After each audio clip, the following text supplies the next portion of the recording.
Here we are again. Ladies and gentlemen, alligators and crocodiles, I stand before you and sit behind you to tell you something of which I know nothing about. No, as you can see, I have a new toy. I haven't actually even tried it yet. I'm getting ready to go and run some matches. My expectation is until you get a little comfortable with it, going to be a little rough around the edges.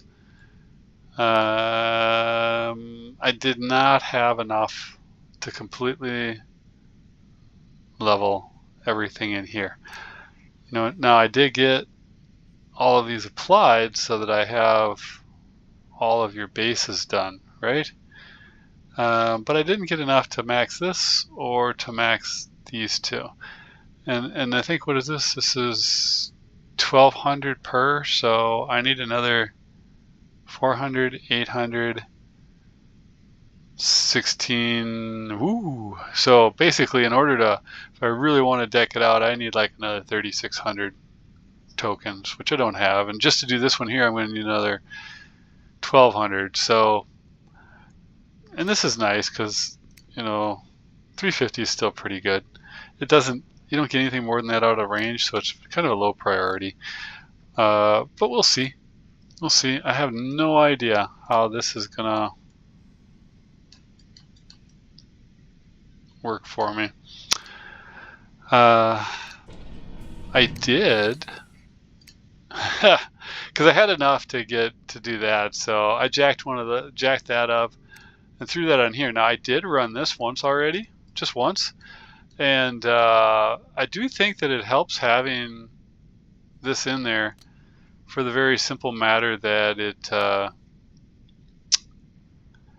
adds suppression, which is interesting. Short-term suppression, and that thing operates at such point-blank ranges. That's not bad.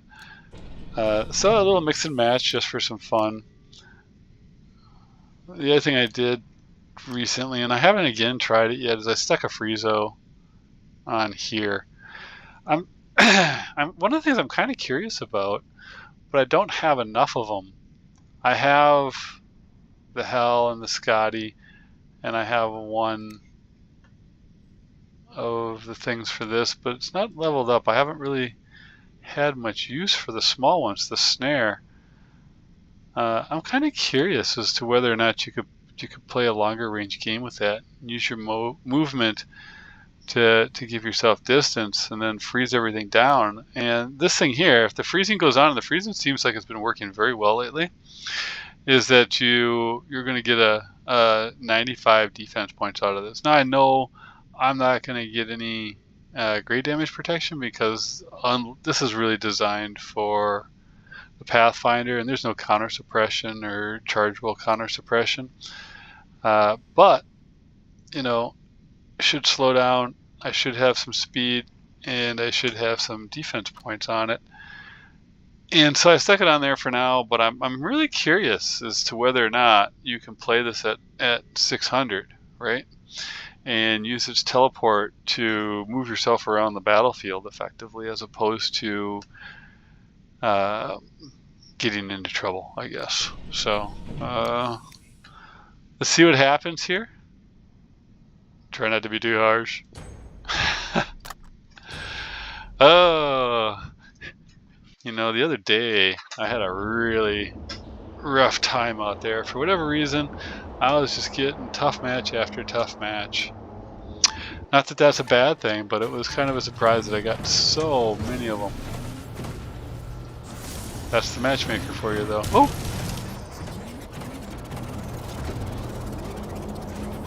Oh. He was eyeballing me. I could tell.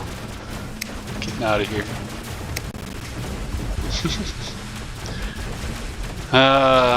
Let's see what we got going here. Okay. Not bad. No, it doesn't always have to be a rush. You can take your time. Whoa, what the heck happened to that guy up there?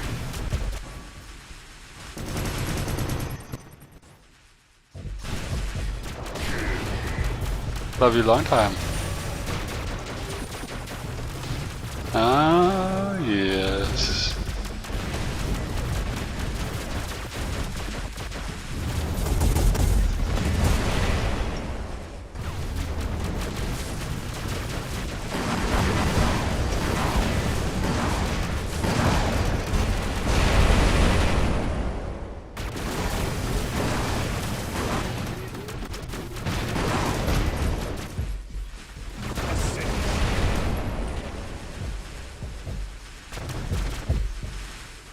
Oh, he's going to be mad at me now.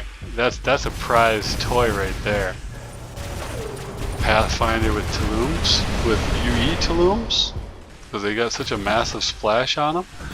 Yeah, those guys do a ton of damage. Those that have those things. That's a brutal setup. I think Burrs runs that, or did run that for a while. I don't know if he still does, but yeah, I'm pretty certain he ran that for a while.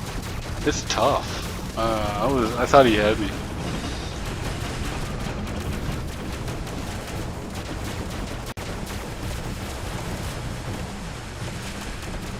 I think I took down his heavy hitter. He didn't really show up again.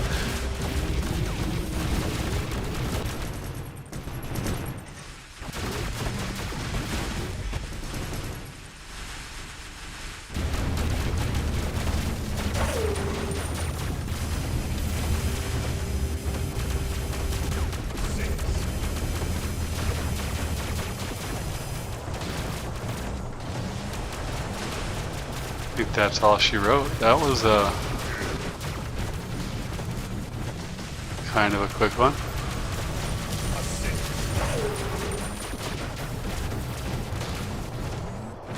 You know, I don't really see too many other people running the full spinning setup the way I do. I kind of like it. I could see if you had like, say you had like 3 tests decked out like mine and you went in spinning away.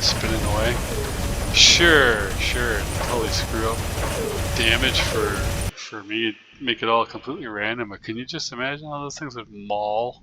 I mean, literally just maul. You really can't effectively link with them because they move too fast, too far, but you had 3 of those and you had like 3 swords going. What, there's only 3 kills? Oh, bunch of assists, I was gonna say. It was so fast though, that was just so fast. I didn't even get a chance to give it a whirl. Let's just get right back in that saddle again and see.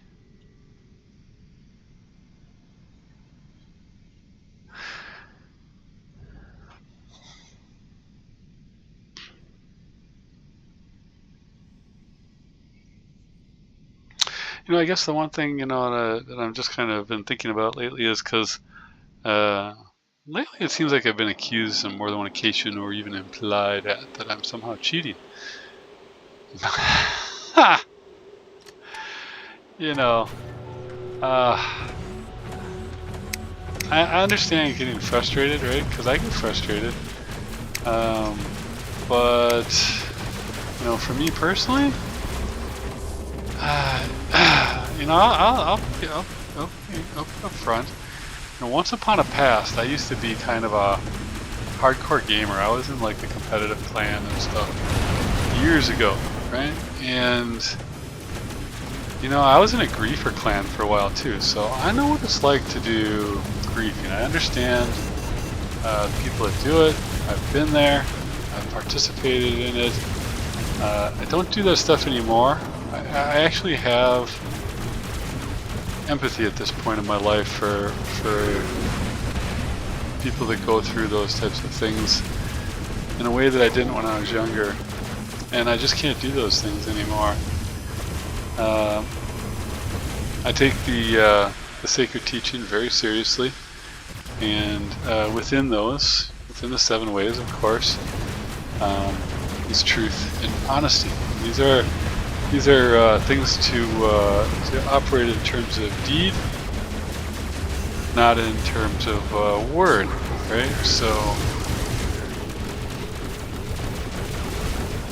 oh, there we go. A little bit of the run behind. See, this is what I was talking about at one point. In terms of it reminded me very much of kind of a paintball kind of a feeling, right?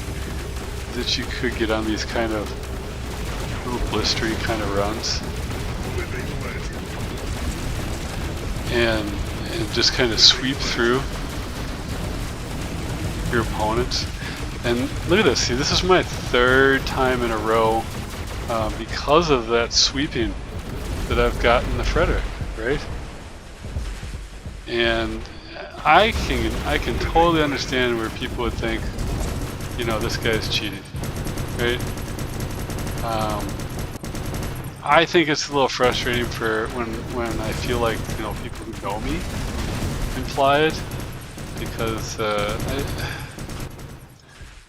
it's very much a moral thing for me, and I don't like it. I believe very firmly in that, you know, that what you do, even when you're by yourself, really identifies what kind of a person you are. And so I wouldn't do it. You know, it's the same kind of a thing too. It's like, you know, my morals aren't so flexible in that, like, if I can't support exploits, right? I know what they are. I used to use them, right? And I'm probably a little harsher in my opinion on them because I was there at one point in time, and I kind of have accepted errors of my ways for what they were. But, you know, for example, I cannot, in good faith, really allow myself to be grouped with or be around people that do exploiting if I know that that's what they're doing, right? I consider it bad faith actors.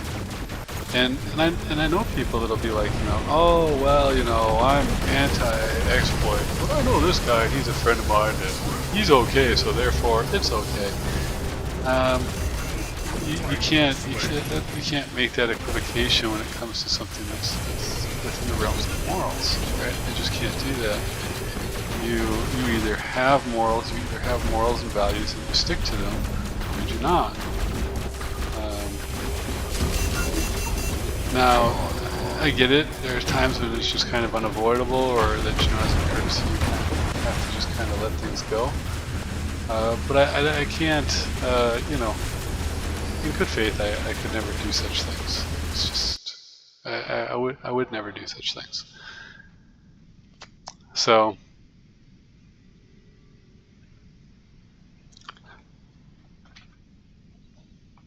it's disappointing. I get it though.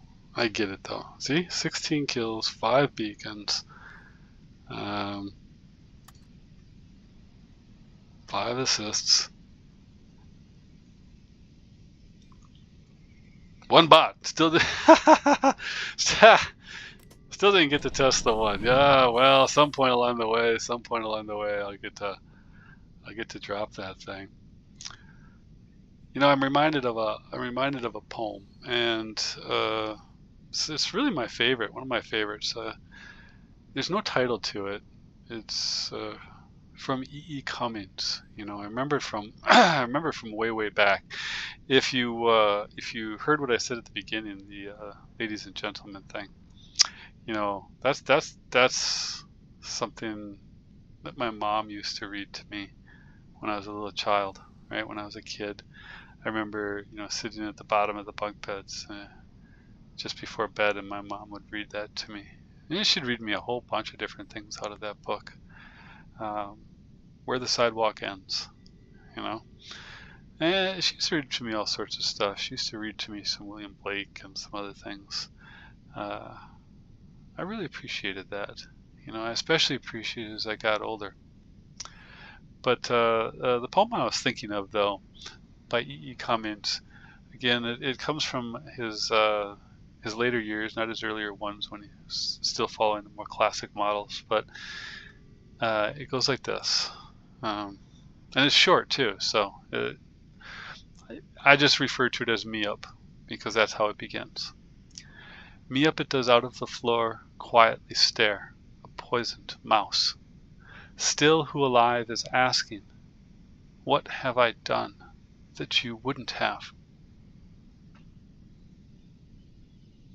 I love that poem. There's a softness to it. There's reflection in it. There is awareness of the reality of this physical realm, right? And it's also reversible. Just as you can look at it from the mouse's perspective and say, what have I done? You can also look at it from the man's perspective, down at the mouse, with sympathy, right? You know, what have I done that you wouldn't have done, right? In the same position. And the thing I like about it is it reminds you to look at things from another person's perspective, to have empathy for where they're coming from. And that goes back to what I was saying before about, you know, using exploits or cheats or anything like that. You know, I consider that to be a form of griefing, right? And there is no justification for it, really, in my mind. I don't care how mad you are at Pixonic. I don't care how mad you are at some other clan. I don't care how mad you are at the player that just dropped onto the field that burned you really fast, right? I don't care. When you start to do things like that, the ripples of your actions spread beyond yourself. And you're hurting other people's experiences. You're hurting, you know, the possibilities and in the paths of other people. And it might seem like a minor thing, but much like the story about the hunters that went back in time and you can't step off the path, right? And in this particular case, if you do those kind of things, you know, it has implications, not just for the people in the game, but yourself further and later in life, because it's a marker of what you're willing to do. And it's a marker of your morality and of your values. And so I just will never do it, you know? So if you see me out there and you see me running around and it looks like I'm running a little too long, just remember, in this video here, I had 3 of those back to back to back, and I had a 4th one that I didn't use, ready and waiting from that last beacon that I pulled. So it happens. It happens. Don't be so quick to judge. Some people, they get lucky sometimes.